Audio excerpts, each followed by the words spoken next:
সম্পূর্ণ নিরামিষ পেঁয়াজ রসুন ছাড়া আজকে পটলের একটা একদম নিরামিষ রেসিপি আপনাদের শেয়ার করব। যারা পটল খেতে পছন্দ করেন না বা ভালো লাগে না, এই রেসিপিটাতে কিন্তু তাদেরও ভালো লাগবে। তো অবশ্যই যে কোনো নিরামিষ দিনে একদিন বাড়িতে এই রেসিপিটা ট্রাই করে দেখবেন। শুধু ভাতের সাথে নয়, রুটির সাথে পরোটার সাথেও কিন্তু বেশ ভালো লাগে।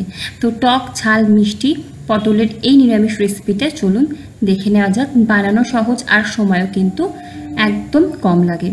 তো তার জন্য সবার প্রথমে আমি এখানে 250 পটল নিয়েছি। পটল ভালো মতো ধুয়ে খোসাগুলো এভাবে ছাড়িয়ে নিয়েছি পটলের। আপনারা চাইলে সম্পূর্ণ খোসা ছাড়িয়ে নিতে পারেন, তবে আমি এভাবেই ছাড়াই, তাহলে পটলটা একদম নরম হয়ে যায় না।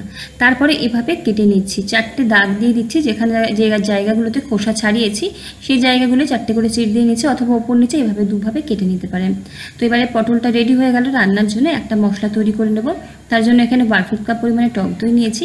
তার মধ্যে নিয়ে নেব 1/2 চামচ পরিমাণে হলুদের গুঁড়ো, 1/2 চামচ পরিমাণে লাল লঙ্কার গুঁড়ো আর 1/2 চামচ পরিমাণে জিরে গুঁড়ো। সমস্ত কিছুকে ভালো মতো মিশিয়ে প্রায় 2 থেকে 3 মিনিট ধরে টক দইটাকে ভালো মতো ফেটিয়ে নেব, যাতে টক দইয়ের ছোটো ছোটো দানাগুলো একদম নরম হয়ে স্মুথ মসৃণ হয়ে যায়। এবারে গ্যাসের ফ্লেমে একটা কড়াই বসিয়ে দিয়েছি, আর তার মধ্যে নিয়ে নেব সাদা তেল। তেল আমি এখানে প্রায় 3 টেবিল চামচ মতো নিচ্ছি, একটু বেশি নিচ্ছি। তেল গরম হয়ে গেলে এখানে দিয়ে দেবো আমি 1/4 চা চামচ পরিমাণে নুন আর 1/4 চা চামচ পরিমাণে হলুদের গুঁড়ো। চাইলে নুন আর হলুদের গুঁড়োটা পটলের গায়ে মাখিয়ে রেখে দিতে পারেন মিনিট 5। নুন আর হলুদের গুঁড়ো তেলে ভালো মতো মিশিয়ে তেলটা কড়াইয়ের চারধারে লাগিয়ে নিয়ে দিয়ে দেবো এখানে পটলগুলো।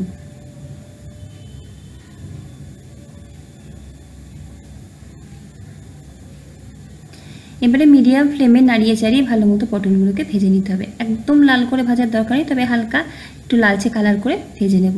তো পটল ভাজা এখানে হয়ে গেছে। পটলগুলো তুলে নিয়ে একটা সাইডে এবার রেখে দিচ্ছি। যেহেতু পটল ভাজার জন্য আমি এখানে অনেকটা তেল নিয়েছিলাম, তো যে তেলটা আমার লাগবে না সেটুকু আমি এবারে তুলে নিচ্ছি। এতটা তেলের প্রয়োজন নেই। আর যেহেতু নিরামিষ তেল যে কোনো রান্নাতে কিন্তু ব্যবহার করা যাবে। বাকি তেলে ফোড়নে দিয়ে দেবো এখানে 2টো ছোটো এলাচ ফাটিয়ে, 2 থেকে 3টে লবঙ্গ, একটা ছোটো দারচিনির টুকরো। ফোড়ন থেকে যখন বেশ সুন্দর একটা গন্ধ আসবে তখন এখানে দিয়ে দেবো আদা বাটা 1/2 চা চামচ পরিমাণে। ভালো মতো কিন্তু আদা বাটাটাকে কষিয়ে নিতে হবে যতক্ষণ না আদার কাঁচা গন্ধটা চলে যাচ্ছে। গ্যাসের ফ্লেমটাকে এই সময় কিন্তু একদম লোতে রেখে দিয়েছি। আদা বাটা যখন কষানো হয়ে যাবে তখন টক দইয়ের মিশ্রণটা এখানে দিয়ে দেবো। গ্যাসের ফ্লেমটা লোতেই রাখবো, নাহলে কিন্তু চট করে তলা লেগে যেতে পারে কড়াইয়ের। এবারে টক দইয়ের মিশ্রণটা ভালো মতো কষিয়ে নিতে হবে যতক্ষণ না গুঁড়ো মশলার কাঁচা গন্ধ চলে যাচ্ছে। টক দইয়ের বাটিতে আর একটুখানি টক দই লেগেছিলো, সেটাই জল দিয়ে ধুয়ে কিন্তু আমি এখানে দিয়ে দিচ্ছি। আর জলটা কিন্তু গরম জল ব্যবহার করছি। এবারে এই মশলাটাকে কিন্তু আরও 2 থেকে 3 মিনিট মতো ভালো মতো কড়াই নাড়াচাড়া করতে হবে আর কষিয়ে নিতে হবে। মশলা কষানো যখন হয়ে যাবে তখন আমি এখানে দিয়ে দেবো 10টা কাজু বাদাম আর 1 চা চামচ পরিমাণে চার মগজ গরম জলে ভিজিয়ে রেখেছিলাম, সেটা বেটে নিয়েছি মসৃণ করে, সেটা দিচ্ছি। আপনারা চাইলে কাজু বাদামের বদলে কিন্তু আমন্ড দিতে পারেন, অথবা ইচ্ছা হলে তিল দিতে পারেন। তবে কাজু বাদাম আর চার মগজ দিলে কিন্তু স্বাদটা খুব ভালো আসে। মিশ্রণটাকে বা এই মশলাটাকে কিন্তু আবারও কড়াইতে 2 থেকে 3 মিনিট মতো কষিয়ে নিয়ে যে মিক্সির জারে একটু লেগেছিল মিশ্রণ বা মশলা, সেটা জল দিয়ে ধুয়ে এখানে দিয়ে দিচ্ছি। দিয়ে আর 2 থেকে 3 মিনিট মতো আমাদের কিন্তু ভালো মতো কড়াইয়ে রান্না করতে হবে এই মশলাটাকে। আর আমি আলাদা করে আর কোনো জল এক্সট্রা ব্যবহার করছি না। আপনারা আপনাদের গ্রেভির প্রয়োজন মতো জল এখানে কম বেশি করতে পারেন। যখন গ্রেভি ভালো মতো ফুটে উঠবে তখন এখানে দিয়ে দেবো ভেজে রাখা পটলগুলো। ভালো মতো মিশিয়ে পটলগুলোকে ভালো মতো মিশিয়ে নিলাম। নিয়ে এখানে এবার দিয়ে দেবো আমি স্বাদ মতো নুন। গ্রেভিটা যেহেতু আমি আগে নুন দিইনি, তো একদম এখন কিন্তু নুন দিচ্ছি, তাই প্রয়োজন মতো নুন দেবো। আর দিয়ে দেবো এখানে 1/4 চা চামচ পরিমাণে চিনি।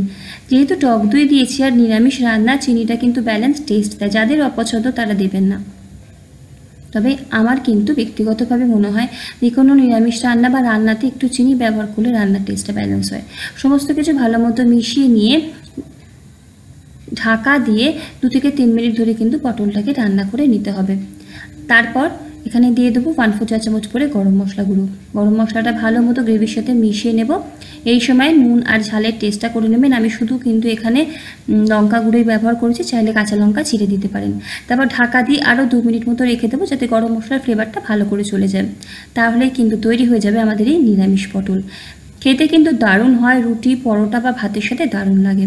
তো যখন এই ধরনের ঘনত্বে আসবে গ্রেভিটা আর বেশ তেল তেলে হয়ে যাবে, তখন গ্যাসের ফ্লেম বন্ধ করে ঢাকা দিয়ে আমি সার্ভ করব। চাইলে 1 চা চামচ পরিমাণে ঘি দিয়ে গ্যাসের ফ্লেম বন্ধ করে দিতে পারেন। ভিডিওটা ভালো লাগলে লাইক কমেন্ট শেয়ার করার অনুরোধ থাকবে। চ্যানেলে নতুন বন্ধু হলে চ্যানেলকে সাবস্ক্রাইব করে পাশের বেল আইকনটা প্রেস করে দেবেন, যাতে যখন আমি কোনো ভিডিও আপলোড করবো নোটিফিকেশনটা আপনাদের কাছে পৌঁছায়। ভিডিওটা যদি ভালো না লাগে তাহলেও অবশ্যই কমেন্ট করে জানাবেন যে কেন ভালো লাগেনি। তো আজকে এই অবধি, দেখা হচ্ছে পরের ভিডিওতে অন্য কোনো রেসিপি নিয়ে। আপনারা সকলে ভালো থাকুন, সুস্থ থাকুন, হাসি খুশি থাকুন। ধন্যবাদ।